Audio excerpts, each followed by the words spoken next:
De vuelta a las 8:45, hoy día lunes.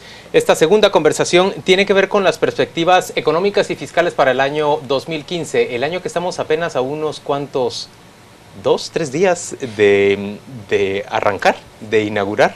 Nos acompañan a Paolo Hurtado y a Juan Luis Font, Jonathan Mencos, quien es director del Instituto Centroamericano de Estudios Fiscales. Gracias, Jonathan, por acompañarnos. Y Erasmo Velázquez, quien es director de la Escuela de Economía de la Facultad de Ciencias Económicas de la Universidad de San Carlos. Gracias a los dos. Esperamos que puedan brindarnos una buena perspectiva de qué nos aguarda en el 2015. Buenas noches. Empecemos con el 1 de enero, que en teoría entra en vigencia el impuesto a la telefonía, el impuesto al cemento y a la industria extractiva. ¿Cuál es esa previsión que tiene usted para el primer mes de 2015 con respecto de estos nuevos tributos?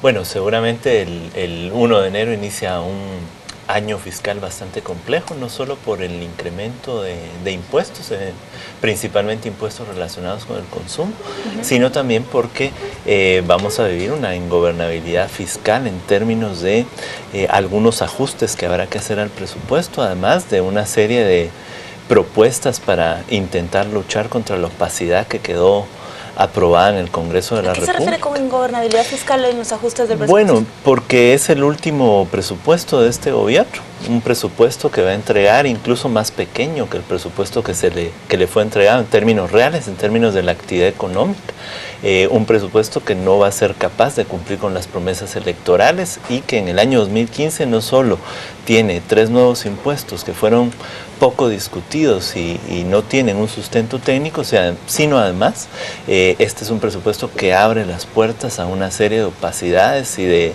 espacios por donde podría colarse la corrupción. Don Erasmo, pero frente a esa perspectiva que tiene que ver con la aprobación del nuevo impuesto y el alza en las otras 2 tasas, también hay una expectativa de crecimiento real para el año 2015 que supera a la media en América Latina, 4%. ¿Es razonable pensar que el país puede crecer en 4% su economía? Por supuesto que sí. Una vez Estados Unidos mantenga su ritmo leve, pero en crecimiento. Recuérdese que Estados Unidos nos jala a nosotros. No tenemos un modelo de crecimiento endógeno. Dependemos del comportamiento de la economía fundamentalmente de Estados Unidos, luego de Centroamérica, que también depende de Estados Unidos, ¿no es cierto?, y de las remesas. El crecimiento de este año, que el banco lo estima en 4%, que es una estimación, ya, aún si usted revisa las cifras del Banco Central, las cifras del 2012 y 2013 aparecen como... 3 puntos. No, pero son no cifras ya confirmadas. La misma son estimaciones. Son estimaciones. Pero aún tomando esa estimación como base, no es suficiente y no está en los sectores que debería estar, que son los que generan trabajo. Lamentablemente la ralentización de la economía, impulsada por actividades que no generan el nivel de empleo que la economía necesita, lógicamente afecta al tema de la redistribución. ¿Qué dice usted? Por Finanzas. eso es que no se siente. En el tema, ¿Crece el sector financiero? Por supuesto que sí. Y ese reparte menos plata entre la gente. Pero recuérdese que las utilidades del sector financiero dependen de la colocación de bonos fundamentalmente. Eso quita dinero del sector financiero que podría ir, si hubiera dinamismo de un modelo interno en crecimiento, podría ir a financiar la actividad productiva. ¿Pero la proyección del crecimiento económico se ha cumplido alguna vez o siempre es demasiada optimista en función del 3.3, 3.4 que se tiene en promedio de los últimos años? No, totalmente. Creo que la economía guatemalteca tiene un crecimiento potencial en torno al 3.5, exceptuando crisis económicas muy grandes. Pero quizá la pregunta es cómo ese crecimiento se traduce en bienestar en la población, y en eso hay que reconocer que es razón necesaria el crecimiento económico, pero no suficiente, y en eso creo que hay 2 líneas que uno podría observar sobre el crecimiento económico y su impacto. El primero es en la política fiscal, como la política económica y social por excelencia para la redistribución de los recursos dentro de una sociedad, y el segundo es el empleo. Y efectivamente, por el lado de la política fiscal, no da la talla como para poder redistribuir los recursos la actividad económica de la nación. Imagínense ustedes un presupuesto que apenas tiene el 14% del Producto Interno Bruto para destinarse a esa redistribución desde el Estado, desde las políticas públicas. Jonathan, ¿cuáles son los sectores que más crecen en la economía nacional? Bueno, el año que estamos terminando, tanto el sector financiero como la minería, por ejemplo, volvió a tener un repunte. Dentro de las actividades con más rápido crecimiento también hay algo, un poquito de la industria manufacturera, pero son industrias además pequeñitas. La minería muy probablemente se va a ver afectada por el incremento de las regalías. ¿O ustedes creen que eso realmente no le va a afectar? Perdón, solo ahí para cerrar, lo único de la minería es que apenas produce el 2% de la actividad económica total. Entonces el impacto, aunque fuera sumamente negativo, no es un impacto de las dimensiones que podrían llevarnos a una catástrofe económica. ¿Y estás de acuerdo con Erasmo cuando él nos dice que el principal motor de crecimiento del sector financiero tiene que ver con la colocación de bonos de parte del Estado? En buena medida, pero no hay que olvidar los grandes montos que se están yendo a consumo, porque sí es cierto que una buena parte de los recursos no se están destinando para seguir aumentando las inversiones, ni para emprendedores, sino básicamente para consumir. Y eso creo que también es un problema estructural grave para una economía como la guatemalteca. ¿Consumo principalmente de qué? ¿Qué es lo que consume el guatemalteco? ¿Celular, cemento o qué es? Bueno, lógicamente, primero sobre la canasta básica, sus necesidades básicas, que dentro de esas ya aparece el tema del celular, que prefieren gastarse 10 o 5 quetzales en 2 llamadas que en otros temas, pero es producto precisamente de ese ralentismo económico mundial, porque no es solo para este país, sustentado más en el consumo. Si usted revisa el tema de las remesas, venimos hablando desde hace muchos años que la necesidad de que vaya más a inversión y que las familias receptoras no lo orienten a consumo. Pero ante una sociedad o ante un modelo eminentemente consumista, ya se estimula por cualquier medio un gasto que incluso puede ser irracional porque no obedece a las prioridades básicas de las familias, pero es producto de este modelo de consumismo. Pero el consumo es, en mi opinión, la variable que más incide en la explicación del crecimiento económico, porque es la variable que a nivel de las cuentas nacionales es la que permite ajustar esa estimación del crecimiento del Producto Interno Bruto. Si usted revisa el tema de la inversión, por ejemplo, inversión pública pues ya no tiene mayor incidencia, nos hemos dado cuenta últimamente. Ya no tiene mayor incidencia a pesar de que vemos que el Ministerio de Comunicaciones y Obras Públicas incrementa su presupuesto cada año. Claro, pero me imagino que está cubriendo deudas de arrastre que trae, que pueden ser presupuestadas o puede ser muy delicado que estén pagando las que no estaban presupuestadas originalmente. Pero no hay inversión nueva en capital social, en capital físico, que complemente la actividad productiva. Si revisamos ahora el tema de la infraestructura vial o la infraestructura portuaria o aeroportuaria, lógicamente comparado con países del área centroamericana, salimos deficientes pues en el tema por lo menos aeroportuario y portuario. En el tema vial, de veras, los que vamos al interior del país nos damos cuenta que es bastante complicado el tema de las carreteras y no hay inversión ni previsión del monto que se necesita para darle un mantenimiento durante la vida útil apropiado. Jonathan, en funcionamiento del Estado, ¿qué previsión tienen ustedes en el ICEFI de cómo va a transcurrir el 2015 en comparación de 2014, que vimos la crisis que llegó hasta el punto de no pagar salarios en diversas dependencias estatales? Sí, bueno, nosotros en el análisis que hemos hecho del presupuesto 2015 sí encontramos en primer lugar una gran interrogante, y es si los recursos que se presupuestaron en salud y en educación dan la talla para cumplir con los compromisos de los pactos colectivos a los que el gobierno se ha comprometido a cumplir. Solamente en el caso del Magisterio Nacional, un incremento de 12% en los salarios de los empleados del magisterio requiere una buena cantidad de los recursos, más de 1.000 millones en el próximo año.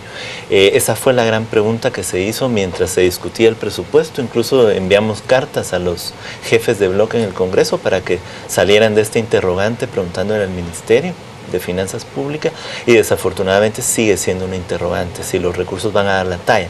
A eso agregamos que, por ejemplo, en el Ministerio de Salud Pública es básicamente los mismos recursos que se han destinado en los últimos años, que solo dan para mantener el sistema sobreviviendo por los primeros 6 meses del año. Y con una población que se incrementa constantemente. Una población que se incrementa y una capacidad instalada que está estática y que da para mantener a la población o para dar salud a la población de 1955. Señores. Y pactos colectivos en espera de ser cumplidos, so pena de nuevas protestas y presiones. Exacto, ajá. No solo tienen un problema político de no querer en un año electoral a las personas en las calles, sino también es un tema legal. Señores, ¿qué expectativa tienen ustedes del incremento a la tasa de distribución del cemento? ¿Usted cree verdaderamente, Erasmo, que eso va a hacer que se contraiga la construcción en el país?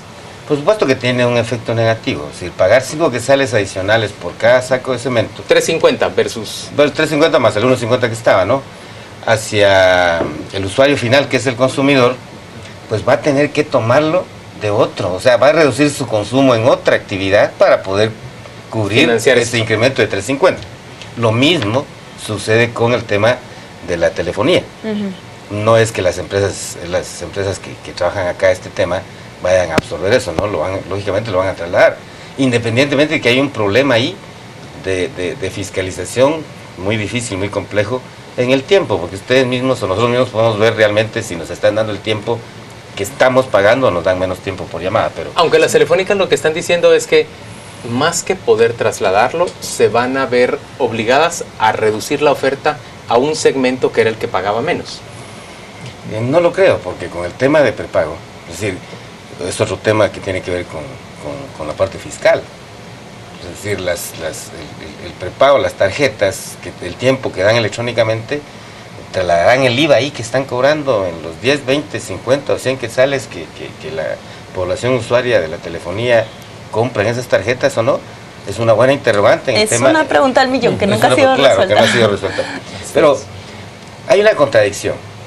Mientras van a decir ahora que crecen el 4%, el mensaje que está mandando el gobierno para el 2015 es de una política fiscal contraccionista a través del incremento de sus impuestos. Lo otro realmente no es un impuesto, sino que diríamos es una posición de un país que dice, bueno, nos están dando muy pocas regalías, vamos a subirlo al 10%.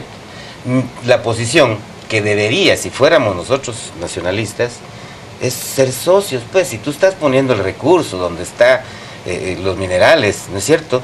Pues vamos, que conste que el gobierno propuso la reforma constitucional que le permitía al Estado ser socio y fue prácticamente vetada por el sector privado de Guatemala. Pero no se requiere realmente de una reforma constitucional. Constitucional. Si hacemos un contrato, como normalmente hacen los países, que quieres venir acá, pues vamos a ser socios en esta área estratégica. Tenemos ejemplos claros, incluso en otras actividades. Por ejemplo, en el tema fiscal Chile premia a los inversionistas mayores de 10 millones de dólares en adelante, haciendo un contrato de que van a permanecer los impuestos como los encontraron durante 10, 15, 20 años. Señores, ¿cuál es la expectativa que puede tener el Estado de Guatemala para mejorar sus ingresos? Si esta reforma o mini reforma que se produjo con la aprobación del presupuesto pareciera estar ya haciendo agua. De entrada, las telefónicas devuelven un buen volumen de líneas sobre las cuales el Estado había hecho cálculos de las cuentas del Gran Capitán para obtener mejores ingresos. Lo más probable es que se vea bastante reducido el ingreso que se iba a ver ahí. ¿Cuál es la expectativa real? ¿Qué podemos esperar? ¿Un incremento al IVA?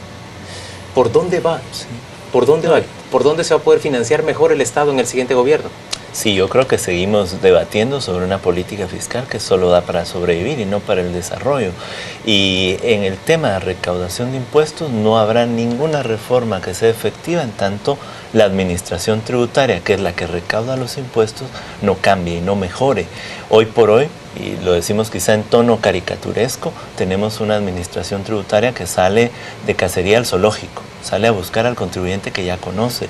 O sale a Argentina a buscar a alguien a quien subcontratarle los servicios. En el caso más insensato, sale incluso a Argentina a buscar a una empresa que, por cierto, acaban de allanar las oficinas en términos legales para saber qué es lo que está sucediendo.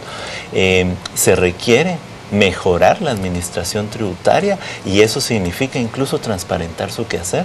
Llevamos muchos años de tener sobreestimaciones de la recaudación y de desconocer al ciudadano cuáles son los planes de fiscalización, los planes de recaudación y de control. Y justamente en estos días se ha discutido la gente del Ministerio de Finanzas, la Presidencia de la República y el propio Superintendente de Administración Tributaria dice que se ha incrementado la evasión, pero sabe tanto como nosotros, porque no hay ningún estudio público oficial que nos diga en dónde se están evadiendo los impuestos. Pero 2015, año electoral, ¿está en la capacidad y disposición el gobierno de implementar reformas o cambios que impacten directamente en la recaudación? En el caso de incrementar recursos, sí se podría hacer algo, si se hubiera comenzado a hacer quizá en el último trimestre de 2014, a definir qué era lo que se iba a hacer en 2015. En todo caso, creo que es un muy buen año, el año que estamos por estrenar, para hacer que los partidos políticos nos digan cuál es la ruta a seguir. ¿El año electoral reactiva, solo el año electoral reactiva la economía por toda esta contratación de servicios, de publicidad, de todo? En alguna medida sí. ¿Sí? Va a haber cierto dinamismo. Yo quisiera complementar con la inquietud de ustedes. El gobierno ya reconoció, las autoridades de la SAT, de finanzas, hay un 65% de defraudación en el ISR. No recaudamos el IVA que deberíamos de recaudar. Y casi adrede se genera un descontrol en las aduanas que reducen los ingresos. Entonces, la posición que yo veo para el país en el tema de si es un año proclive a una reforma o no, más iría por el lado de que si ya conocemos las causales de la poca recaudación o de la mayor defraudación fiscal, es imposible creer que no pueda haber un simple cruce de información entre los agentes económicos que participan en las transacciones, porque lo que tú me vendes yo te lo compro. Si tú me das factura y yo vengo y se lo voy a vender a él, ahí está la evidencia y cuánto estás declarando de ventas y cuánto declara él y cuánto declaro yo. Ese cruce de información lograría. Adicionalmente, no se ve por ningún lado, pero también está el otro tema tecnológico. Si aplicamos la tecnología al sistema de recaudación tributaria, quitamos la presencia personal que genera corrupción o puede generar... ¿Discrecionalidad? Exactamente, discrecionalidad en el tema, y vamos a recaudar más porque existen otros países. ¿Qué le digo? Canadá aplica un coeficiente para el IVA que debemos de pagar nosotros, como crédito o como débito. Entonces, ¿cuántos años llevamos a decir que él declaraba que tenía un débito de 1,000 quetzales? Pues bueno, de acuerdo a este rango de ingresos, a todos estos les voy a descontar de una vez los 1,000 quetzales de su salario. Señores, debemos despedir ya esta conversación. Les agradecemos enormemente su participación. Les deseamos un feliz año. Y solo quiero decir que noto una perspectiva suya, una visión suya más pesimista que optimista para el 2015. No ven un rayito de luz por ninguna parte. No, quizá el proceso electoral abra el debate, ¿no? Y por lo menos la necesidad de cualquier sociedad de ser distinta depende de sus ciudadanos también. Seguimos siendo dependientes de que otros tomen un las presidente decisiones, que sea superhéroe y que cambie la situación cuando las sociedades cambian con los ciudadanos. Gracias por acompañarnos, señores. Vamos a la pausa comercial y muy pronto le ofrecemos ya la información de los deportes.